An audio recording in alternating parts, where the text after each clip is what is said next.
So someone in the hallway was just saying that this is your sit down, this is your first interview since you joined the Lakers. And I have to be honest, it caught my ear. Lakers forward LeBron James still sounds. What do you think when you hear that? No, it still sounds kind of weird, but it's definitely it feels good.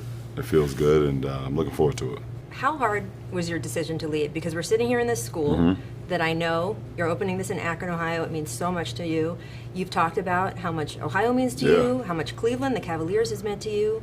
How tough a call was this? No, it's kind of a bittersweet, a moment right now. Sitting here, in my school that I'm opening, around these kids, around this community, and then at the same time, making the switch to the other coast, being a part of, the Lakers now. So, it's always a tough decision when you leave home or you leave an organization that you've been with for multiple years.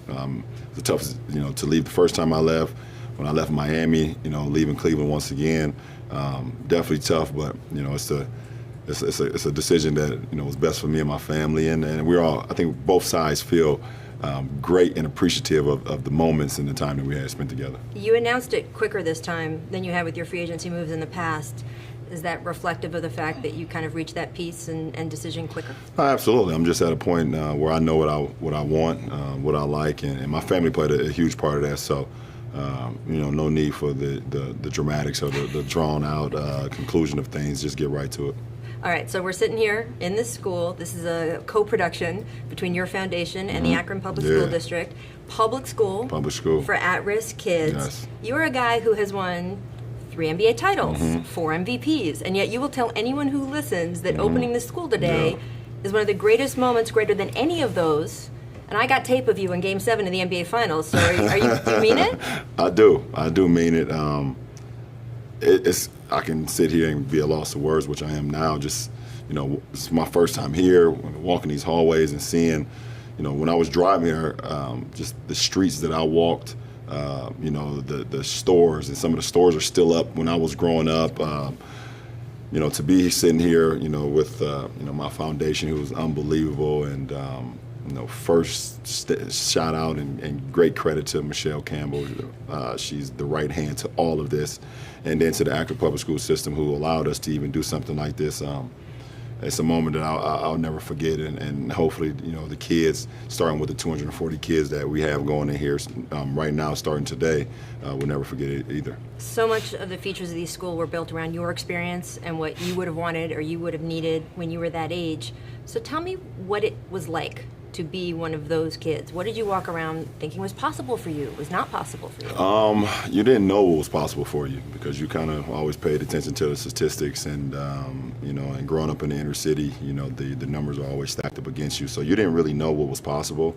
I think what happened for me is that I got some mentors and little league coaches and some teachers that I kind of started to believe in, and they started to make my dreams feel like they could actually become a reality. So, like I said, we're starting with 240 kids, 120 in third grade, 120 in fourth grade, and I believe that's where it kind of all started. And that's where it started for me.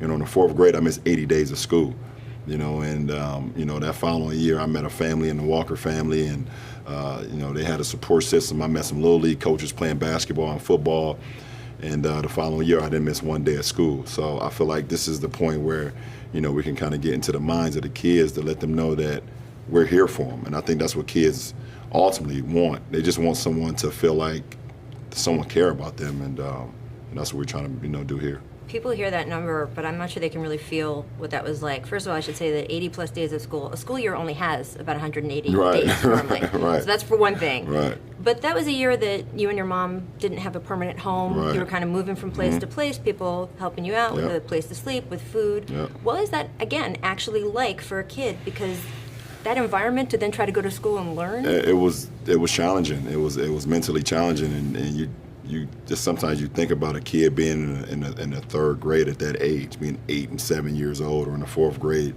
having responsibility or having stress. No kid at 8 and 9 should have stress. And I was one of those kids, so I know exactly what these kids today are going through, being a part of this. So, being I was going to a school on the other side of town, but I was living with a family on the complete opposite side of town. So there was no way that I could even get to the school to even participate. We didn't have a car. The city bus didn't come to where I was living. But anytime I would show up to school, it's weird. The teachers would always tell my mom that when he shows up, he's one of the best students that we have. We just hope that he can show up more. Right. And we just couldn't do it at that point in time. And so I know exactly what a lot of these kids are going through. You've said that line of, hey, I could have been a statistic. Absolutely. And you weren't because, as you said, you're good at basketball. And people who were around basketball took an interest in you and supported you. What do you think would have happened to you if you had been a few inches shorter or not genetic, You know what the thing is, a lot of people, kind of hear the story of, where you were good at basketball, so a lot of people helped you. I didn't start playing basketball actually until the 5th grade. I didn't play organized basketball until the 5th grade. So, I started getting the help, 3rd and 4th grade, right. Going into my 5th grade. And that's when, I met the Walker family. And that was the first year that I played Little League football. And I played Little League football before basketball. So, and then the mentorship started there, from Frank Walker to, Bruce Kelker, a guy by the name of Willie Earl. And then I met Coach Drew Joyce and the list goes on. And, if it wasn't for like meeting these families and meeting these people, then I wouldn't ever have got to a point where you guys know me who I am today as, the basketball player, but more importantly, the guy that's giving back to his community. So, I just give a lot of credit and a lot of thanks to my mentorship and, to the people who was just there for me. I mean, because most kids don't have all of those families, all those coaches looking out for them. You decided pretty early that you were going to look out for the kids of Akron, even the ones who weren't good at sports. Yeah. And your foundation has done tutoring and support and all kinds of shoulder programming. But how did we get to a school? Because we are sitting in an actual school. Yeah, how do we get to a school? That's what we all trying to figure out, Rach. I mean, you were around when it was just a 5-mile bike ride. Yeah.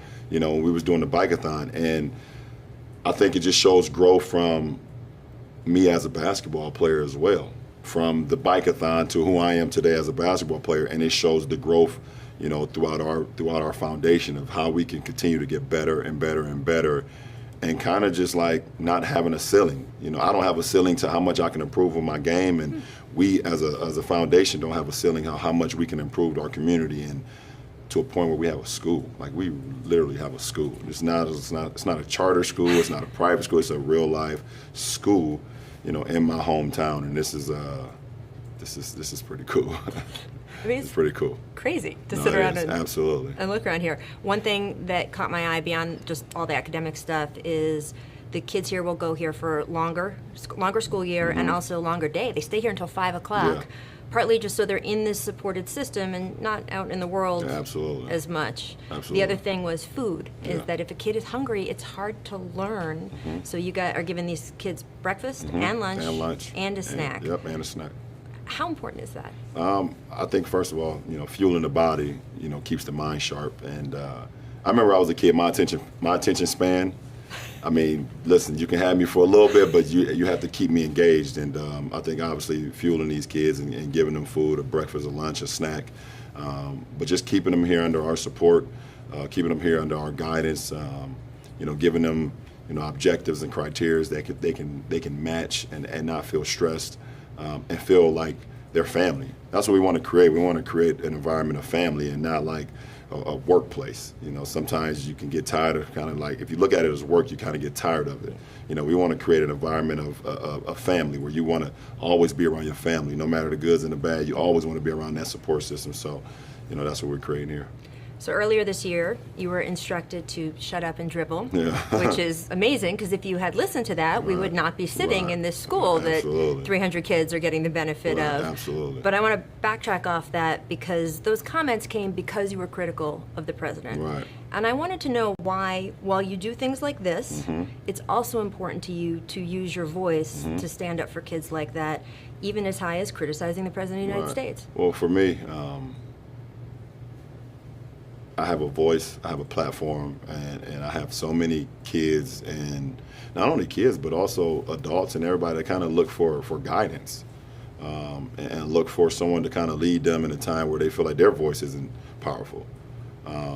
And when you see something that's unjust, or you see something that's wrong, or you see something that's trying to divide us as a race or as a country, then I feel like my voice can be heard and can speak volumes. And especially coming from a point of sports. You know, I live in sports. You know, without sports, we wouldn't be all here. I wouldn't be talking to you, Rach. You wouldn't be interviewing me. And you know, sports is like, it stops race.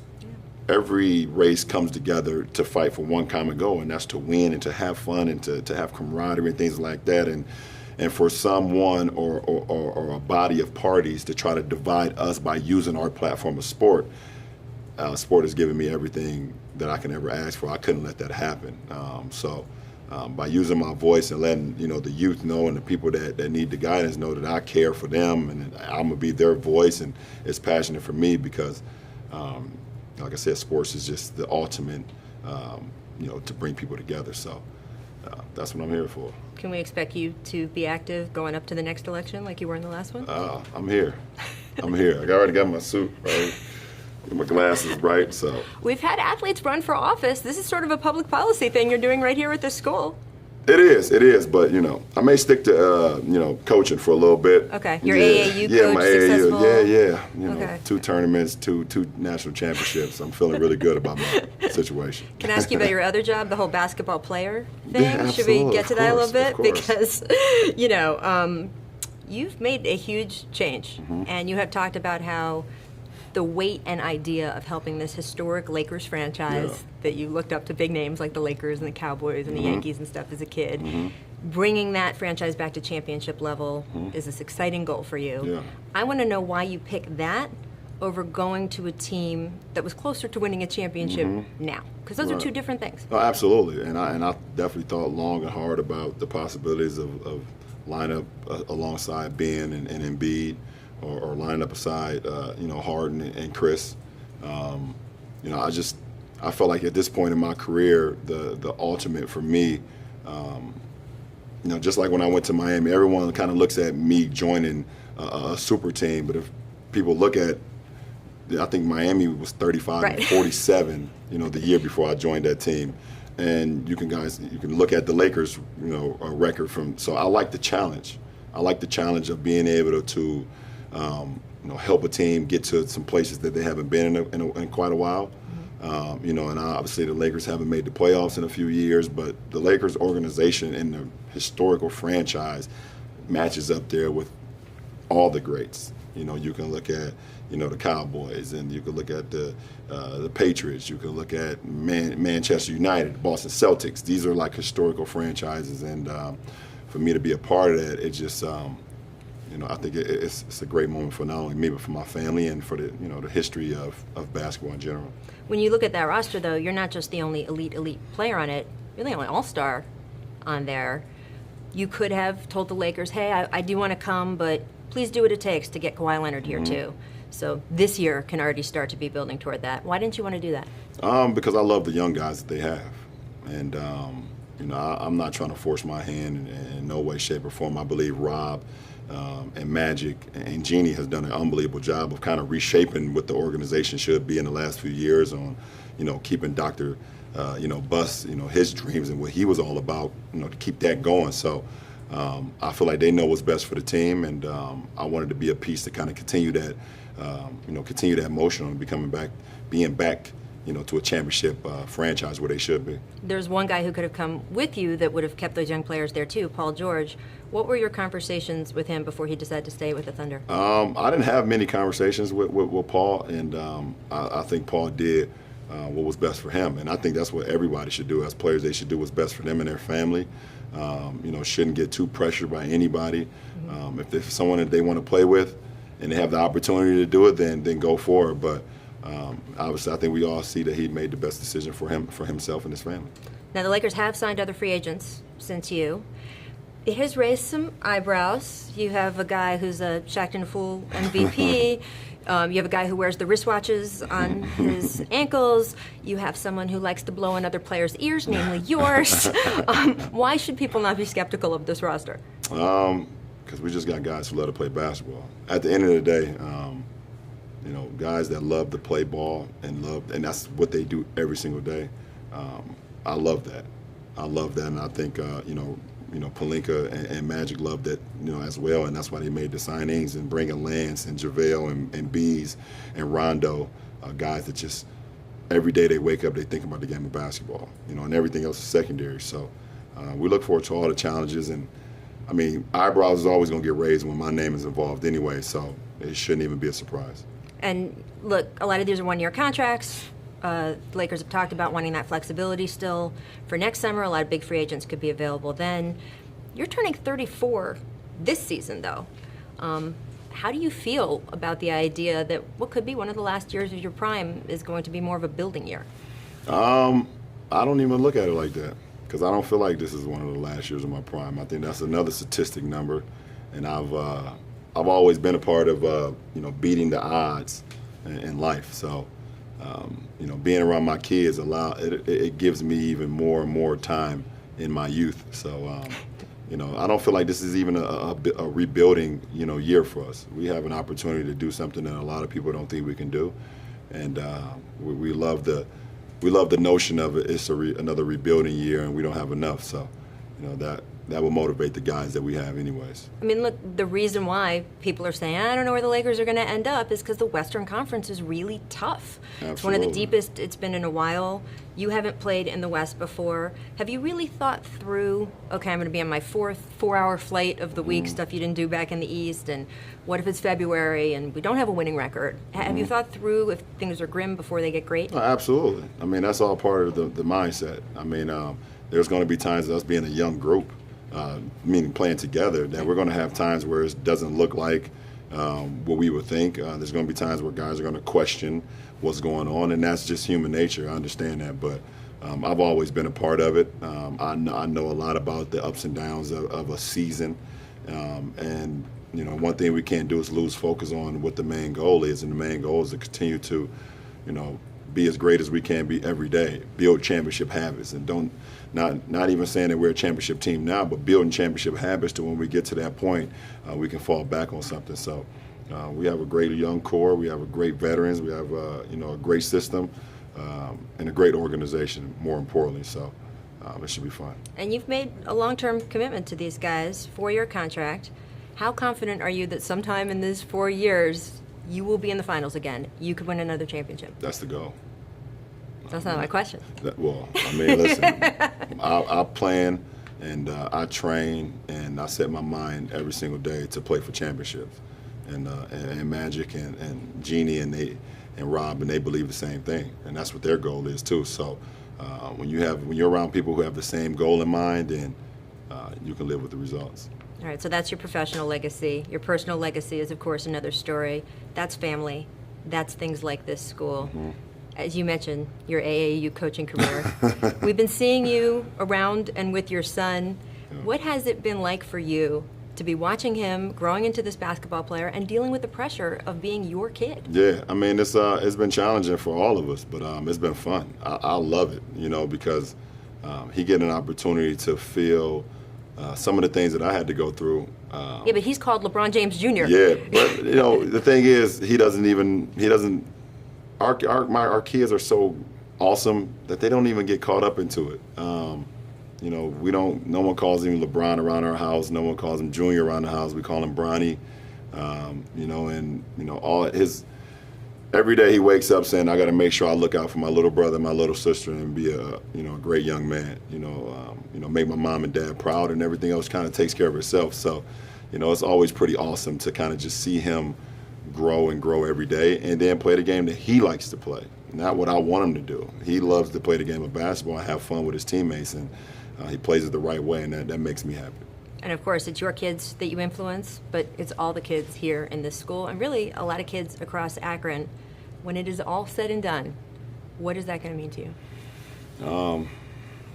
Well, we get the statistics, and we get the names, and years from now, we see a lot of these kids go off and go off to college and start their own companies or give back to the community and things of that nature. It will make us all proud, and because that's what we're here for. We're a huge support group for these kids, and We just want everything for them, everything and more. So it's going to mean a lot to me.